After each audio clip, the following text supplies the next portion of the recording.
بریم برای آموزش شیب پله. دوستان همونطور که بهتون گفتیم تو تریدی هم الان دارید می‌بینید وقتی که یه همچین سیستمی داشته باشیم اینجا 250 سانتی متر باشه اینجا 400 سانتی متر باشه 250 رو تقسیم بر 400 سانتی متر میکنیم.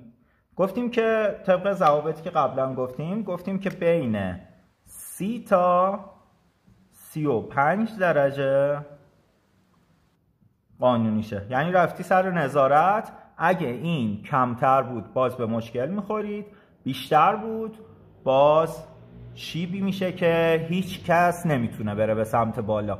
حالا چطوری میشه؟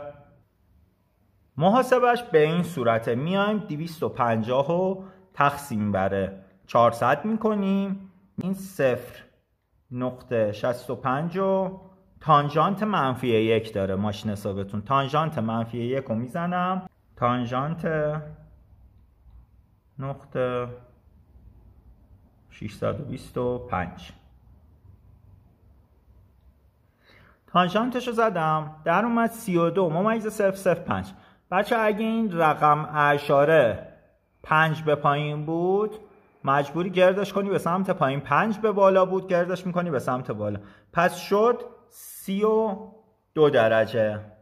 پس اینجا وقتی که من تانژانت منفی میزنم میشه 32 درجه شیب ما بین 32 الی 35 درجه است.